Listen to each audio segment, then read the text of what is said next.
किसका अंत? छुआछूत का अंत। अबोलिशन ऑफ अनटचेबिलिटी, छुआछूत का अंत। किसी भी प्रकार का छुआछूत भारत के अंदर नहीं होगा। अब ये ध्यान रखना, ये इंडिविजुअली भी है और स्टेट के अगेंस्ट भी है। कि राज्य भी नहीं करेगा, सरकार भी नहीं करेगी, और एक इंडिविजुअल पर्सन भी नहीं करेगा। और ये हमारे कॉन्स्टिट्यूशन के जो फंडामेंटल राइट्स होते हैं ना, वो एब्सोल्यूट नहीं होते, उन पर रिस्ट्रिक्शंस होती है, रिस्ट्रिक्शंस भी रिजनेबल होती है। लेकिन ये जो है ना, ये एब्सोल्यूट राइट है कि भाई छुआछूत बोल दिया तो काम खत्म हो गया। फिर उसके बाद पार्लियामेंट देखिए क्या है या नहीं है। तो कहने का मतलब है कि इसमें सिर्फ एक बात लिखी है, किसी भी प्रकार का छुआछूत, अनटचेबिलिटी किसी भी टाइप की हो। देखो इसके अंदर बता दिया क्या कि ये कैसा राइट है अपना, एब्सोल्यूट राइट है, निरपेक्ष है, कंप्लीट है ये। इसमें इफ और बट वाला कोई सवाल उठता ही नहीं है। और अनटचेबिलिटी को लेकर क्या बताया गया है यहाँ पर? देखो इसके अंदर सिंपल तौर पे ये बताया गया है कि यार अनटचेबिलिटी का मतलब आप किसी एक सिर्फ कास्ट से या जाति से अनटचेबिलिटी नहीं देख सकते। जैसे फॉर एग्जाम्पल के तौर पे, अगर मैं किसी स्टूडेंट को क्लास के अंदर आने से रोकता हूं और उसके लिए कुछ खास शब्दों का इस्तेमाल करता हूं और बोलता हूं कि भाई आप इस तरीके के हो, या मान लो कि उनको नस्ल के आधार पर भी रोकता हूं, रेस के आधार पर भी रोकता हूं, तो कहने का मतलब है कि मैं भी क्या कर रहा हूं, अनटचेबिलिटी। तो अनटचेबिलिटी एक बहुत बड़ा कॉन्सेप्ट है। उसी कॉन्सेप्ट के अंदर आपका एक वर्ड आता है, कौन सा? कास्ट, कौन सा? जाति। चूंकि हमारी सोसाइटी में, हमारे समाज के अंदर जाति जैसी भावनाएं बहुत ज्यादा फैली हुई थी, कास्ट वर्ड जो है ज्यादा फैला हुआ था। और कास्ट कुछ इस तरीके से था, आपको दिखाई देगा कुछ जातियों को कास्ट रिलेटेड वर्ड या उनके नाम से पुकारना, जाति सूचक शब्दों का इस्तेमाल करना, या फिर उनको किसी टाइप की सर्विसेज देने से मना कर देना, सेवा देने से मना कर देना। गांव के अंदर कोई दुकान है या मोहल्ले के अंदर कोई दुकान है और एक निचली जाति का व्यक्ति वहां कुछ सामान लेने के लिए जाता है और उसको मना कर दिया जाता है कि नहीं भाई हम आपको नहीं देंगे। अब क्यों नहीं देंगे? वो इसलिए नहीं देंगे क्योंकि भाई आप उस खास जाति के हो। इसका मतलब है कि वो कहीं ना कहीं अनटचेबिलिटी को बढ़ावा दे रही। देखो आर्टिकल 15 के अंदर साफ तौर पे कहा है कि पांच ग्राउंड पर डिस्क्रिमिनेशन नहीं होगा पब्लिक प्लेसेस पर, लेकिन उसमें अनटचेबिलिटी जैसा कोई वर्ड नहीं है। यहां पर तो अकेले ही आर्टिकल डाल दिया, कौन सा? अनटचेबिलिटी। कि वहां पर अगर कोई कसर रह गई हो ना तो यहां पूरी कर देंगे, यहां पूरी कर देंगे। मतलब इसके अंदर कोई रिजनेबल रिस्ट्रिक्शंस नहीं है।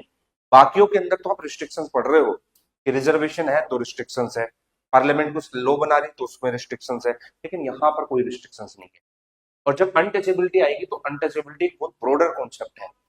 कल की डेट को कोई बीमारी होगी और बीमारी के बेसिस पे कहा, जो अफवाह फैल गई कि भाई इस जिनको ये बीमारियां हैं आप उनको जो है गांव के अंदर, घर के अंदर किसी खास जगह पर घुसने नहीं दोगे, वो भी एक नए प्रकार की अनटचेबिलिटी है। तो जो भी कल की डेट को भारत के अंदर अनटचेबिलिटी आएगी या फैलेगी, तो उसको मान लिया जाएगा कि भाई ये नए प्रकार की अनटचेबिलिटी है, इसके ऊपर क्या लगाई जाए? रोक लगाई जाए। तो होता क्या था, किसी को के लिए जाति सूचक शब्दों का इस्तेमाल करना, कास्ट जैसे वर्ड का यूज करना, किसी को सर्विसेज देने से मना कर देना। और तीसरा आपको दिखाई देगा कि एंट्री को लेकर, प्रवेश को लेकर, मंदिर, मस्जिद, पंचायत, इन जगहों पर उनकी एंट्री को क्या कर देना? बैन कर देना। ये जितने भी प्रकार के छुआछूत है ना, उन सबको बैन किया गया। ये तो कुछ एग्जाम्पल मैं आप लोगों को दे रहा हूं। तो ध्यान रखना कि इंडिविजुअल है, व्यक्तिगत तौर पर भी, और राज्य भी ऐसा करेगा तो उसके ऊपर एक क्रिमिनल ऑफेंस बनेगा। कहने का मतलब है कि अगर आप एक इंडिविजुअल पर्सन हो ना, आप किसी के लिए कुछ चीजें कर रहे हो, एग्जाम्पल के तौर पे तीन चीजें लिखिए। आप किसी को चलते हुए उसको जो है नाम से पुकार रहे हो, उसकी जाति के नाम से पुकार रहे हो, तो आपके ऊपर अनटचेबिलिटी का कानून लगेगा। दूसरा, आप मान लो कोई सर्विस प्रोवाइड करने वाले और उसको इस आधार पर मना कर रहे हो कि आप सर्विस नहीं दे रहे हो।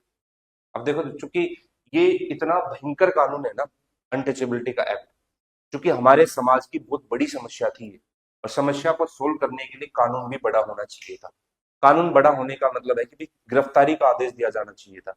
अब अनटचेबिलिटी के अंदर क्या है, मैं आपको बताता हूं कि एब्सोल्यूट है, और इसको लेकर लॉ कौन बनाएगी?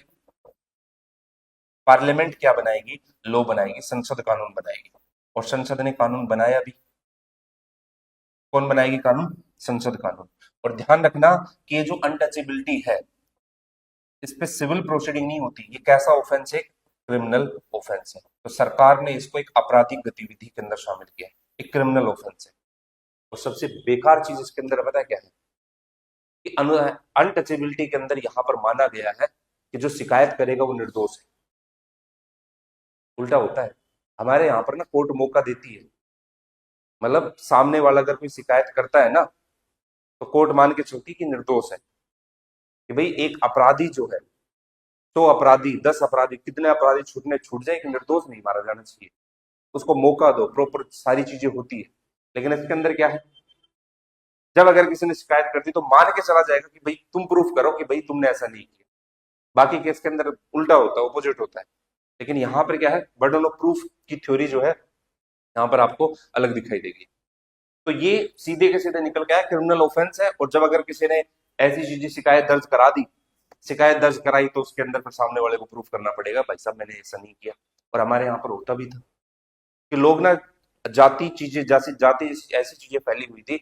आपने मूवी देखी होगी मानछेदा माउंटेन में, उस मूवी के अंदर ये कॉन्सेप्ट बड़ा अच्छे से दिखाया गया है कि भाई साहब एक जो निचली जाति के लोग अगर वो जा रहे हैं और उच्च जाति वाले उनको नाम से पुकार रहे हैं, उनके हाथ का पानी नहीं पी रहे, ठीक है, उनको गांव के अंदर अगर कोई कुआं है वहां जाने के लिए मनाही की गई है, गांव की पंचायतों के अंदर जाने से मना किया गया है।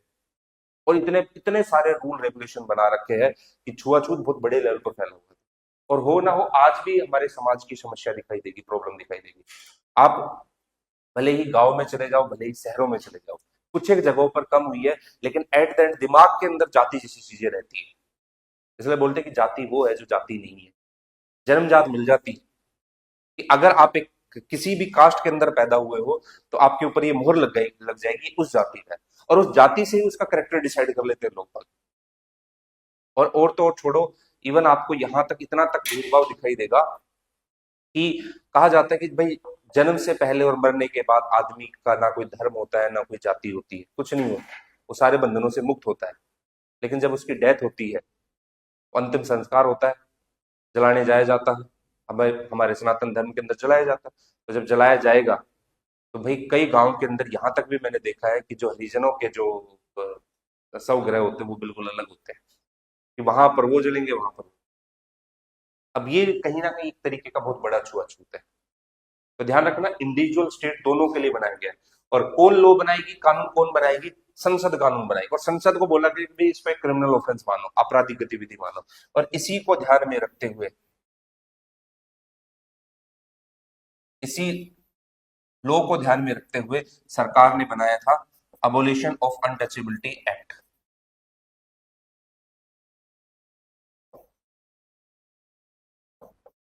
अनटचेबिलिटी एक्ट 1955 एस प्रस्ताव या छुआछूत अधिनियम, रोकथाम अधिनियम 1955। फिर सरकार ने सिविल राइट्स प्रोटेक्शन एक्ट 1976, इसको चेंज करके सिविल अधिकार संरक्षण अधिनियम बनाया। फिर हाँ, फिर prevention of atrocity SC/ST act 1989 आया।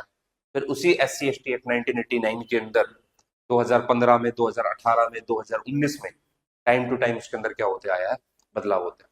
मतलब पहले तो इतना कठोर कानून बना रखा था कि अगर किसी ने शिकायत दर्ज करा दी ना, शिकायत दर्ज करा दी कि भाई मेरे साथ ना छुआछूत हुआ, छुआछूत हुआ, तो पुलिस क्या करती थी, बिना किसी प्रिलिमिनरी इंक्वायरी के उसको गिरफ्तार कर लेती थी।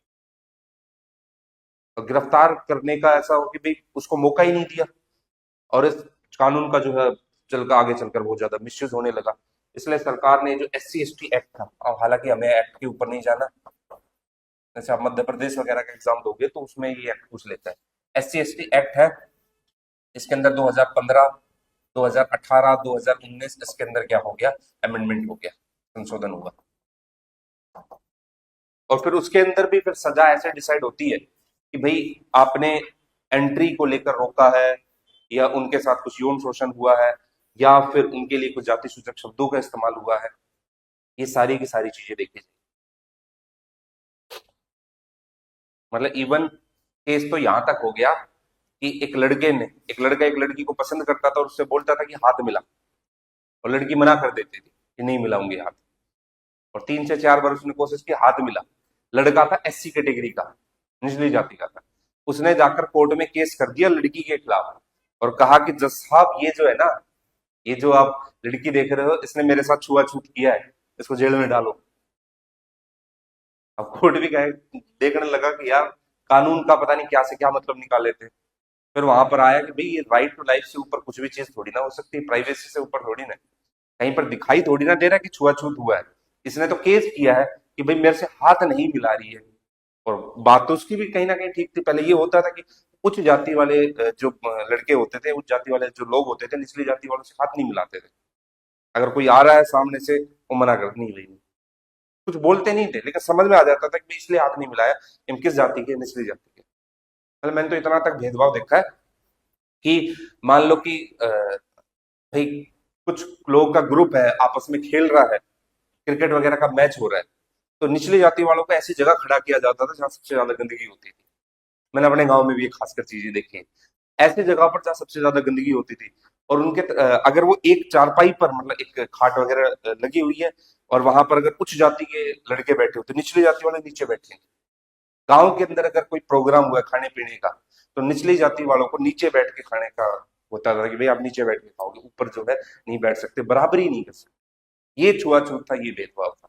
फिर इसको क्रिमिनल ऑफेंस बनाए, कानून बना दिया ऐसा कि सबकी धज्जियां उड़ा दी। वो तो थोड़ा सा, जिन लोगों को नॉलेज थी, एक्ट के बारे में पता था, वो तुरंत केस करता था। केस जाता था तो वहां पर मामला फंस जाता था।